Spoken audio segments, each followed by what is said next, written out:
L'écoutez Sichot Chalek Rav Zayin, Sicha sur Pessah. Le Rambam, dans ses lois de Pessah, nous dit qu'à la fin du soir du Seder, une fois qu'on a fini les 4 verres de vin, on doit servir un 5e verre et dire le Hallel dessus. Et le Rambam il dit, ce n'est pas une obligation autant que les 4 premiers verres.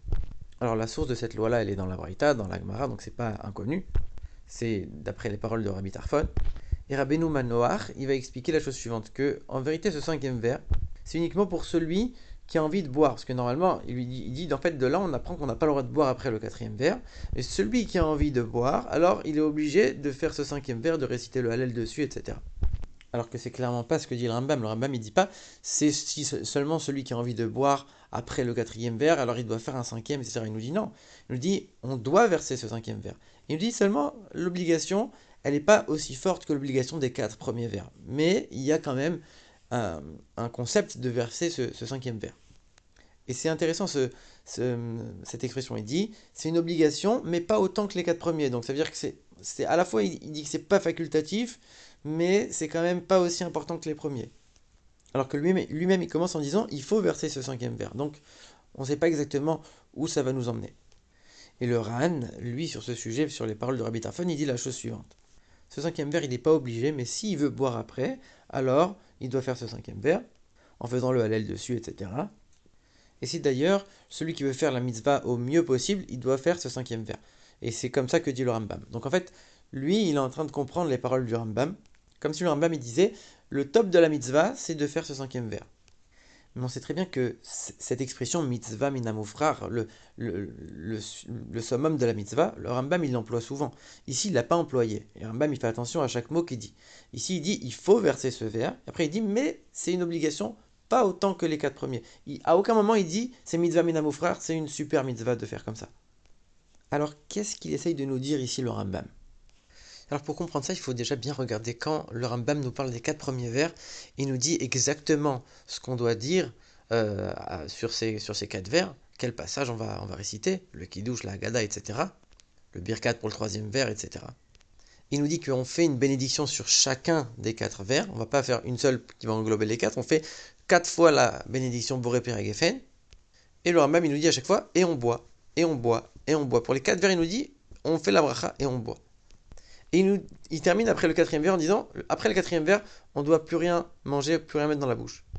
Par contre, pour le 5e verre, il nous dit, on doit le verser, c'est pas une obligation, etc. À aucun moment, ni il nous dit qu'on fait une bénédiction, ni il nous dit qu'on doit le boire. Et c'est logique, il va pas se contredire. Juste avant, il vient de dire, après le 4e verre, on boit plus rien. Il nous dit, on va verser un 5e. Il va pas nous dire de le boire, il vient nous dire, on doit plus rien boire, plus rien manger après le 4e verre. Donc ça veut dire qu'on voit de là que selon le Rambam, il faut verser ce 5e verre, réciter le Hallel dessus, mais c'est à aucun moment on nous dit de le boire. Alors en vérité, pour comprendre ça, il faut d'abord voir c'est quoi le contexte dans la Gemara. En vérité, là-bas, il y a une divergence d'opinion entre Tanakama, le Tana de la Mishnah, et Rabbi Tarfon.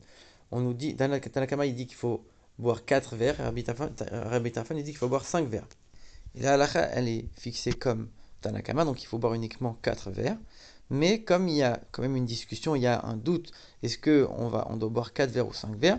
Alors, celui qui a envie de faire au mieux, il va essayer de s'acquitter des 2 avis. Sauf que le problème, c'est que si on boit un 5e verre, on est en train de transgresser le premier avis, puisque le premier avis nous dit 4 verres. Sous-entendu, c'est interdit de boire un 5e verre. Et c'est pour ça que le Rambam lui-même, il nous dit c'est interdit de boire et de manger quoi que ce soit après le 4e verre. Donc on ne peut pas faire les 2 avis, c'est soit 4, soit 5. Donc la solution qu'on a trouvée ici, que le Rambam il énonce, c'est on va verser le 5e verre sans le boire. Et ça c'est quelque chose qui existe déjà dans la halakha, on l'a déjà vu, puisqu'on voit que quand il y a un repas qui est fait la veille de Shabbat et qui se prolonge pendant Shabbat, ça veut dire que normalement on doit faire le kiddush pour continuer à manger. Donc on va faire le birkat Hamazon de ce premier repas. Sauf que quand on fait le birkat, on est censé faire le birkat Hamazon avec un verre de vin. Sauf que ce verre de vin, on ne peut pas le boire, puisque on est déjà rentré dans Shabbat et on n'a pas encore fait le kiddush. Donc on va faire le birkat Hamazon sur ce verre de vin qu'on aura versé, sans le boire. Donc c'est quelque chose qu'on a déjà vu. Et donc c'est pour ça ici que le Rambam il va aussi trancher comme ça, on verse le 5e verre, mais on ne le boit pas. Et on voit qu'on a ici 2 points. On a le fait de boire le verre et ce qu'on va réciter sur le verre. Alors en vérité, quand on regarde un peu plus profondément, le Rambam, il est d'avis que Rabbi Tarfon ne dit pas de boire 5 verres. Rabbi Tarfon, c'est pas qu'on va essayer de faire comme son avis, de faire un cinquième, on peut pas le boire, donc on va faire moitié-moitié. Non, c'est Rabbi Tarfon lui-même, il dit que le cinquième verre, il y a aucune idée, à aucun moment il pense qu'on va le boire. Il dit, il faut juste le verser, comme Rambam il est en train de dire. Le verser et réciter le halal dessus, c'est tout. Et en vérité, on peut comprendre pourquoi ce cinquième vers n'a rien à voir avec les 4 premiers. Dans la Gemara, on nous parle uniquement des 4 vers. On nous donne la signification de chacun, on nous dit ce qu'on va lire sur chacun. Et on voit qu'on a une mitzvah globale qui englobe, qui nous dit qu'il faut boire les 4 vers. Donc dans chacun des vers, il y a la mitzvah centrale. Et dans chacun des vers, il y a aussi une mitzvah particulière inhérente à ce vers-là. Et c'est pour ça qu'on va faire une bénédiction à chaque vers. On va réciter quelque chose et on va terminer avec une bénédiction. Le cinquième vers, non seulement on ne le boit pas, mais il n'y a même pas de bénédiction à la fin. Et si on fait le Hallel, c'est uniquement pour remercier Dieu de nous avoir fait vivre cette nuit de Seder avec ces 4 vers et avec aussi tous les autres détails du Seder. Donc on voit bien que ce cinquième vers n'a rien à voir avec les autres et ce n'est pas une mitzvah à part entière. Et c'est pour ça que le Rambam ne va pas employer l'expression mitzvah minamufrar. C'est le mieux de la mitzvah. C'est pas une mitzvah. La mitzvah, c'est les 4 vers. Le cinquième, c'est pas une mitzvah. Donc je vais pas. Mitzvah minamufrar, faire la mitzvah au mieux, c'est quand on va rajouter sur une mitzvah qui existe déjà. Par exemple, pour Hanouka, quand le Rambam parle de mitzvah minamufrar, il dit que chaque membre de la famille va allumer sa propre Hanoukia et en plus rajouter tous les jours une bougie, un premier jour une bougie, deuxième jour 2 bougies, etc. C'est-à-dire qu'il y a la mitzvah elle-même qui est améliorée et il y a chacun qui va faire mieux dans la mitzvah. Il y a deux aspects ici. Ici, dans la mitzvah des 4 vers, il n'y a pas une mitzvah d'un 5e vers, c'est la mitzvah des 4 vers. Donc tu ne peux pas rajouter encore. C'est pas une mitzvah. Et c'est pour ça que le Rambam, il ne va pas dire c'est une mitzvah au mieux. Il va dire il faut verser ce vers. Et c'est une obligation, pas autant que les 4 vers, mais c'est quand même une obligation, il faut le verser. Alors il y a certains qui ont voulu comparer ce 5e vers, faire l'analogie avec le vers d'Eliyahu Hanavi qu'on verse aussi à la fin de la Gada, à la fin du Seder. Que ce 5e vers, on le verse, est-ce qu'on a un doute, est-ce qu'on va faire 4, on va faire 5, donc on va le verser sans le boire, et comme il y a un doute, on va faire comme ça. Et Eliyahu Hanavi, on sait que quand Mashiach va venir, Eliyahu il va venir nous l'annoncer, et Eliyahu Hanavi, il va enlever tous les doutes, tous les petites hésitations, les petits doutes qu'on a dans la halakha, il va les enlever, et donc on va appeler ce vers d'après Eliyahu.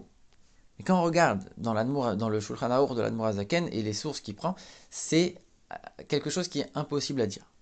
Dans un premier endroit, l'Admor HaZaken il vient nous dire, si vraiment après les 4 vers il a soif et qu'il a que du vin, il n'a pas d'eau et que vraiment c'est un très grand besoin, il n'a pas le choix, alors il va prendre un 5e verre et il va réciter le Hallel etc. dessus, et là il pourra boire, mais c'est vraiment dans un cas particulier. Et par contre, dans un autre endroit complètement, il vient nous dire, et nous, dans nos pays, on a l'habitude, c'est une coutume, il faut le faire, de verser le 5e verre, en plus des invités, on va faire un verre à part qu'on va servir pour Eliyahu Hanavi. Donc ici, on voit que c'est deux choses qui n'ont absolument rien à voir. Déjà, c'est même pas dans le même chapitre du Shulchan Aruch, donc ça veut dire que c'est vraiment 2 sujets distincts. En plus de ça, ils n'ont pas le même nom. Il y en a un, on va appeler le 5e vers, l'autre, on va l'appeler le vers d'Eliyahu. Le 5e vers, on va dire que c'est seulement celui qui n'a pas le choix, etc., et que c'est un besoin particulier, on va lui permettre, alors que le kos d'Eliyahu, on va lui dire non, c'est une habitude, c'est une coutume, il faut le faire. Et puis surtout, le kos d'Eliyahu, on va en verser un seul vers d'Eliyahu pour toute la table, pour toute la famille. On va faire un invité en plus, comme il dit. Alors que quand le Rambam il parle, et quand on est en train de parler de ce sujet du 5e vers, c'est chacun qui a cette possibilité de prendre un 5e vers en fonction de ses besoins. Et quand le Rambam il dit, il doit verser ce 5e vers. Rambam, lui, il sous-entend que c'est chacun qui doit verser un 5e vers. Donc ça n'a rien à voir avec le vers d'Eliyahu ici. Et quand on regarde bien, cette loi du Rambam, elle n'a pas été retenue. Dans le Shulchan Aruch, on est en train de dire que ce 5e vers, on n'a pas l'obligation de le verser. C'est uniquement celui qui a vraiment un grand besoin, il va le verser pour le boire, et donc il va faire le Hallel dessus, etc. Mais, comme le Rambam dit qu'il faut verser ce vers, ça n'a pas du tout été retenu. Par contre, le Rambam, il s'appuie sur ce qui est écrit dans la Gemara. Par contre, ce 5e vers d'Eliyahu, il est mentionné nulle part dans la Gemara, il est mentionné seulement dans les derniers commentateurs. Mais par contre, on nous dit que ça, il faut le faire. Et plus que ça, c'est une coutume qui est répandue dans toutes les coutumes du peuple juif. Alors c'est vrai, le point commun qu'ils ont, c'est qu'on va les verser sans les boire. Et on sait que quand quelque chose est facultatif, ça veut dire qu'il est au-dessus de l'obligation. Il est quelque part plus élevé, plus spirituel, encore plus haut. Et ici, le fait de ne pas voir ce ver, ça montre qu'il est encore au-dessus de certaines limites, au-dessus de certaines définitions, spirituellement très élevées. Et donc ça, c'est le point commun entre les deux. Mais il y a quand même des différences entre ces deux vers-là. Le cinquième vers, il vient comme le couronnement d'un travail personnel. On a chacun bu les 4 vers, on a chacun fait des efforts dans le travail spirituel, et le cinquième vers, il vient couronner quelque part un certain niveau spirituel. C'est un niveau en plus que chacun peut et doit atteindre. Ça, c'est ce qui est évoqué dans la Gemara, parce qu'à l'époque de la Gemara, c'était des gens qui étaient très élevés. C'est même jusqu'à l'époque du Rambam, parce que dans ces générations-là, chacun à son niveau, avec son travail spirituel qui était parfait, qui était entier, pouvait arriver à atteindre ce cinquième niveau, ce niveau extraordinaire. Mais nous, dans notre génération, c'est plus exactement le cas. On n'a plus ce niveau-là. On ne peut plus atteindre chacun personnellement ce cinquième niveau.